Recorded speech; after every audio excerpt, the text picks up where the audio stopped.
Hello, welcome to both of you. So let's go straight to the front pages, shall we? The Telegraph reporting that police now have unprecedented powers to force those thought to be at risk of coronavirus into quarantine, which comes after fears that 2 GPs may have passed the virus to their patients. Coronavirus also making the front of the Metro and the health workers at the centre of the latest cases reported in the UK. The Times leads on the efforts to track down the patients of the 2 doctors who've caught coronavirus in a bid to stop the spread of the infection. Meanwhile, a £5 billion government boost for bus services and new cycle routes will be announced by Boris Johnson in a bid to see off concerns around the funding of HS2. That's the lead for The Guardian. A story which also features on the front page of The Eye, which reports that Labour have dismissed the amount as paltry. As the clean-up after Storm Ciara continues, the Daily Mirror focuses on the anger of flood victims in the north of England and accuses the UK government of broken promises over flood defences.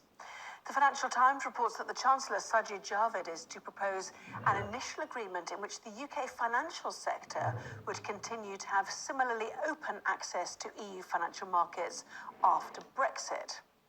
A royal split. The Sun carries the news that Peter Phillips, the Queen's grandson, is to separate from his wife Autumn after 12 years of marriage.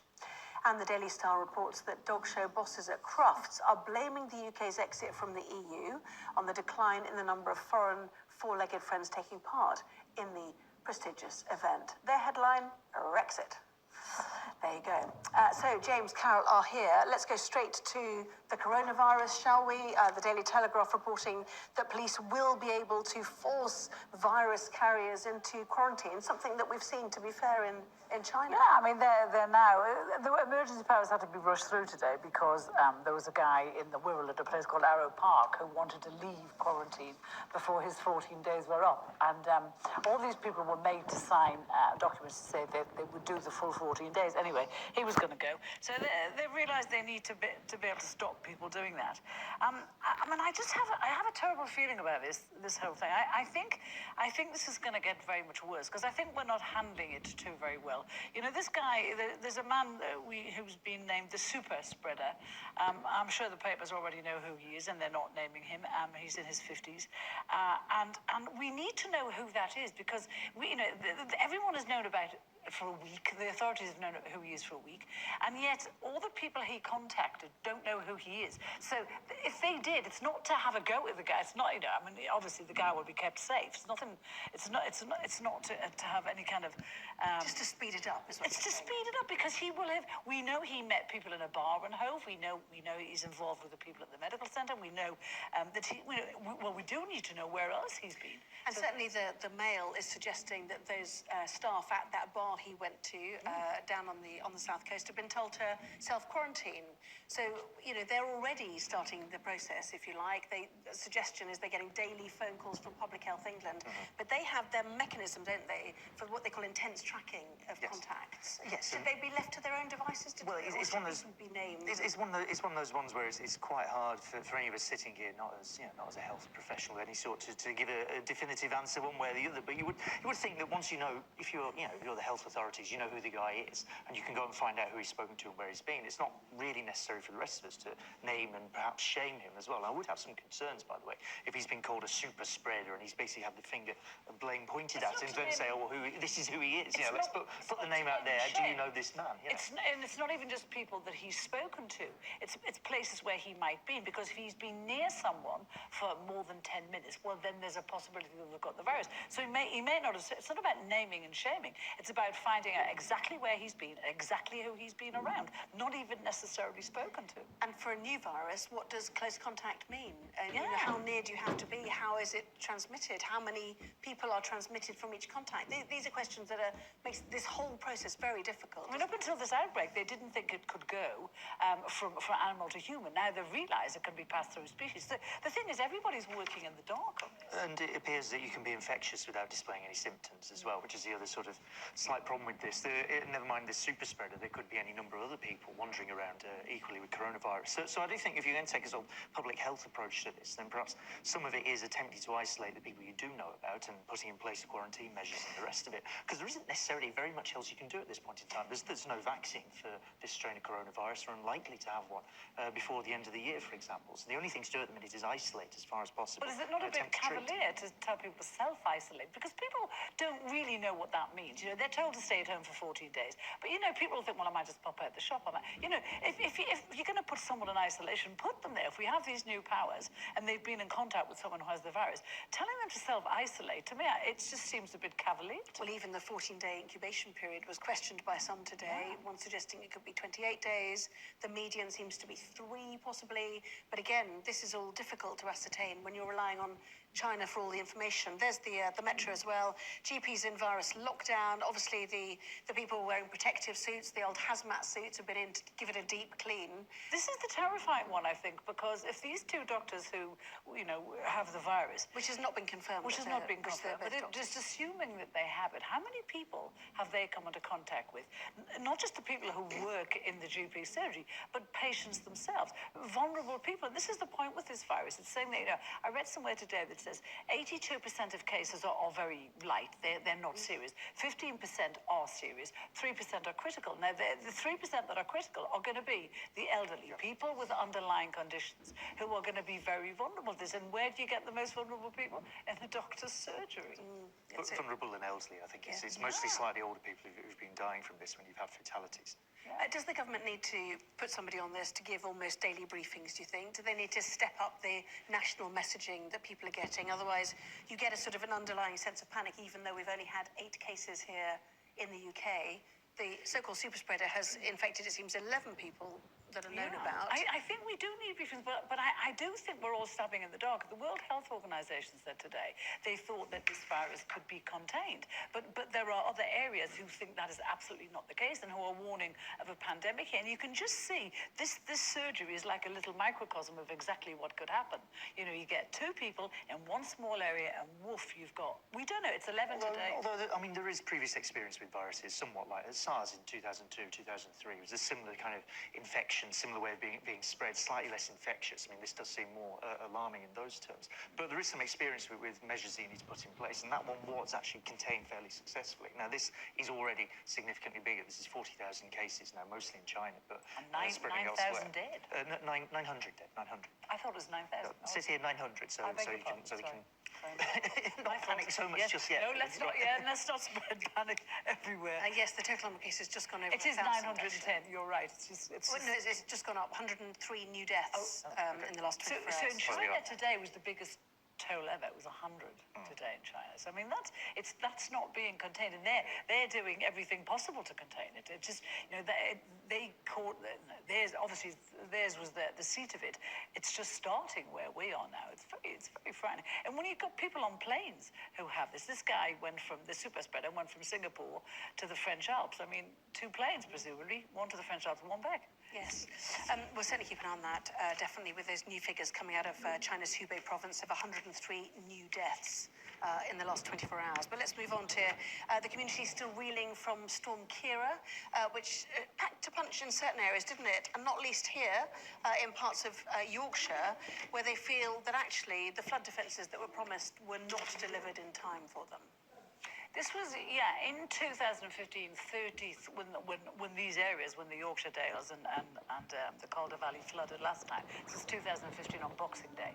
And 33 million quid was subsequently spent on flood defences. These people were told this would never happen to them again. And here we go. You know, I was thinking about it. It's a stupid thing to think about now, but I was thinking, 1, their houses are going to be unsaleable. 2, they're going to be uninsurable. Twice in the last 4 years this has happened. How can you spend £33 million on a flood defence in this first series test? It fails. I mean, look, completely. Yeah.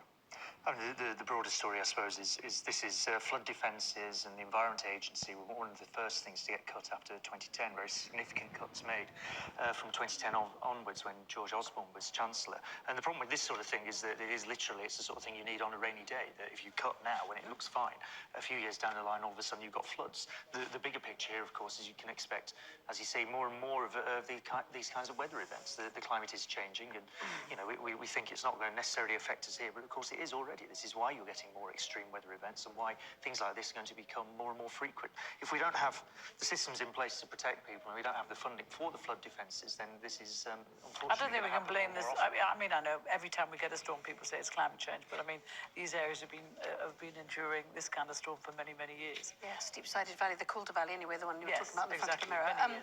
Let's go to the deportations, shall we? 56 is the figure there, more than 30 certainly we've heard about, halted at the last minute. This is deportations of offenders to Jamaica, which the government wants, and protesters and lawyers for those offenders are fighting. Well, good. I mean, clearly good that they're not going to be having a few people, hopefully, not deported. Obviously, it's up to the government now to stop all the other deportations. There really is no reason to do this. These are people who've been found guilty, who've served their time. In some cases, I think still serving time, who are then going to be deported immediately on release. If somebody's gone through the justice system, there's no reason to punish them twice. And I think there's a basic sort of elementary natural justice point to be made here, that you shouldn't be treating like this. This comes after Windrush, by the way. And of course, it's different sets of people. But this is a government that hasn't learned the lessons from Windrush. That hasn't learned the lessons from Windrush. This is not the same. It's created another situation here. It's going to be deported. The name Windrush is brought up. Do these people, do they have British passports? These people are the people with British passports who were previously have been residents. They're foreign nationals accused of serious criminal offences. The people who've otherwise had a right to stay here, and what's happening yes, at this so point, they're not British citizens, are they? They have a permanent right, a leave to remain. Of course, but if you're saying that someone's lived here for most of their life, and some of these cases people really have lived here for most of their life, and they've committed a crime, and we punish them for the crime, you can't punish them twice. These people, they're not British citizens, are they? They don't have a British passport. But why punish them twice? Well, what do you mean, why punish them twice? Well, if they've served a sentence... Are you forgetting that these people have committed very, very serious offences? Well, in some cases, I mean, seen guys interviewed who say, well, they sold a few drugs when they were younger, and of course that's bad, and of course they should be punished for breaking the law. If they sold a few drugs when they were younger, why have they been in prison for a very long time? Well, some of them have been, some clearly they did more than that. Some of them have been, some haven't been. In some cases, these are really, you're talking about 2-week sentences in one case. This is not going to be a particularly serious crime. It's somebody who has actually served their sentence. James, I'm sorry, it says here, serious criminal offences. Yes, some of them are and some of them aren't. Well, the ones that are. But also, let me make it quite clear, even ones who are serious criminal offences, that we have a justice system. You get caught for something, you get found guilty, you get punished for that crime. You don't then turn around and say, oh, actually, we're going to punish you again. I say we're going to do this thing on top. What do you mean punish them again? Well, if they're not British if you're saying citizens, someone lives here, why should they be allowed to stay life, in this country and commit serious criminal offences? Why do we have a justice system that says if you've done something, you're found guilty and you're punished, that is you? And what we want to have happen from that point is somebody gets rehabilitated. Well, maybe because we're trying to lessen the amount of serious criminals we have in this country. Well, maybe that's why. Maybe if you're given a right to remain in a country, you ought to respect. I'm going to have to step in. Apologies. We will do that again at 11:30 with a bit more time, I think, probably. Okay. Don't forget, 2K Burley will be around tomorrow morning for you, bright and early, featuring a live interview with the Chancellor, Sajid Javid. Interesting to hear from him ahead of that expected announcement on HS2 and a cabinet reshuffle reportedly set to happen later this week. Plenty to talk about. Kay is on between 7 and 9 a.m. Well, plenty more this evening here too. Plans to revolutionise public transport, but are they realistic? Do the numbers add up? That and more after the break. And what about HS2? To be spent on buses and bike routes, they say. The Prime Minister will unveil a £5 billion package to overhaul local transport under plans to level up infrastructure, we know that word, don't we, and to help commuters in the North and the Midlands. Let's go straight to The Guardian, which suggests that the £5 billion overhaul being promised is to fend off criticism of HS2, the announcement of which is due tomorrow, we understand. Yes, this is along the lines of the sort of stuff that Boris Johnson has talked about since the election, which is, that the Conservatives have been lent votes in the north of England in particular, that they have to do something for these areas. So this is perhaps one of the first announcements of a significant size that's intended to go in that direction. He is facing serious criticisms from bits of the Conservative Party, not all of it, about HS2 and about the very, very large amounts of money being spent in it now, or set to be spent in it. We think we decided 106 billion was the amount in the end. With some suggesting higher. Yeah, potentially higher, but 106 billion likely to be announced tomorrow to sort of sweeten the pill for at least some parts of the country. There's this 5 billion, which is a lot of money, but not a lot of money compared to 106 billion pounds to be spent on bus services, and it seems cycle lanes as well. I mean, levelling up obviously was the great election promise, wasn't it? Will something like HS2 do the levelling up, or the bus service money? Will this satisfy those new northern voters, or actually is there a sense that really they're throwing good money after bad? I think there is a sense of the latter there, because I think, if HS2 could have been delivered for anywhere near the price that they first said, that would be fantastic. But I think voters, especially in the north, will become enraged at the amount of money that this is going to cost in the end. I mean, I was reading, because we've just quoted 106. I read a figure the other day, 150. And the thing is, well, they're not even anywhere close to finishing it yet. Nowhere close. We've spent and in the meantime, make your core voters in the Chilterns or wherever extremely unhappy that their house has got to be taken over and there's all of that. And I just think the idea that if the idea comes across that the Tories aren't managing our money very well and they're not managing this project very well, it isn't going to do them any good. It's spending multi-billions of pounds to save 45, 50 minutes to go to London. Just 30 seconds left to talk about the Oscars. Obviously a history-making night, the first foreign language film, Best Picture. Bongs Gong Sing Along is the way the Metro describes it. I'm quite surprised at this win, aren't you? Yeah, I was surprised, but it's a nice surprise. I mean, I haven't seen Parasite yet, but Bong Joon-ho, his last two films were both excellent. I just about got there. The last two films are both excellent. He does a good job of sort of taking different genres, mashing them together, doing a bit of satire, that sort of thing. I'm slightly worried about subtitles, though. Okay. I can't enjoy a subtitle. Well, that's why it was interesting, wasn't it? No, not for me. It puts me off. We'll see you at 11:30. Thank you very much indeed, James and Carol. To Jamaica, taking off with what the government calls serious offenders. I know you both feel very differently about what should happen here. Well, this is a specific legal issue that the judge of the Court of Appeal has ruled that they didn't have access to proper legal advice. They couldn't, at least some of them couldn't have access to proper legal advice, and therefore it's improper to deport them. Obviously, campaigners are saying that really none of these people should be deported. The Times refers here to the leaked report into the Windrush scandal, which says that the policy of deportations of foreign nationals should basically only be used, particularly if people who come to the UK as children, in the most serious and severe of cases. And obviously, for some of the people that are being deported now, there's the claim being made, and it seems to be completely accurate, that a lot of these cases just aren't very serious, and certainly not serious. This is serious in terms of their criminal activity. In terms of criminal activity, This is not true. Can I just read out here?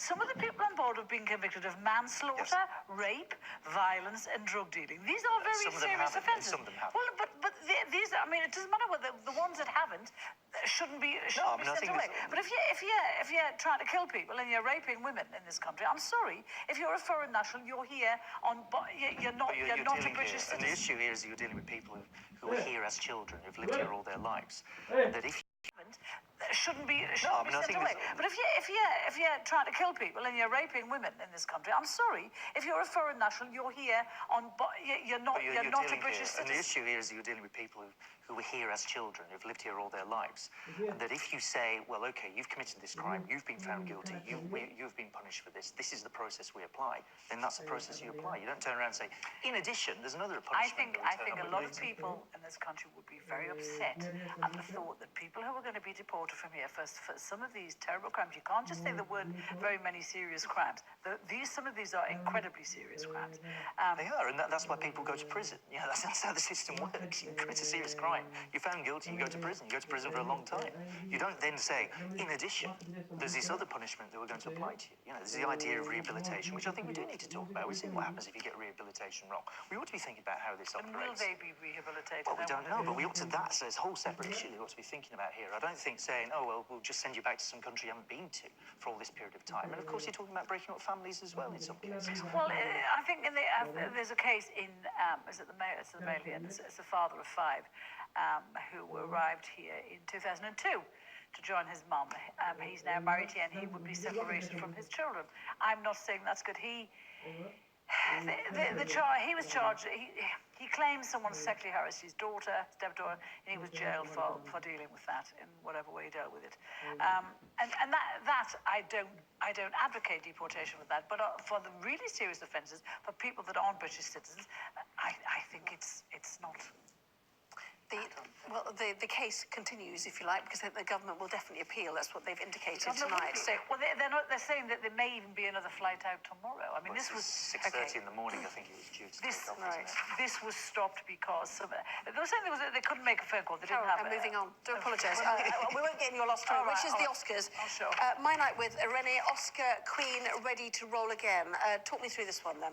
This is well, Renee. She won it for playing. I've forgotten her name now. Renee Zellweger, Judy Garland? Yeah, of course, Judy Garland. She won the BAFTA here last week and made a fantastic acceptance speech, I thought. And now she's won the Oscar.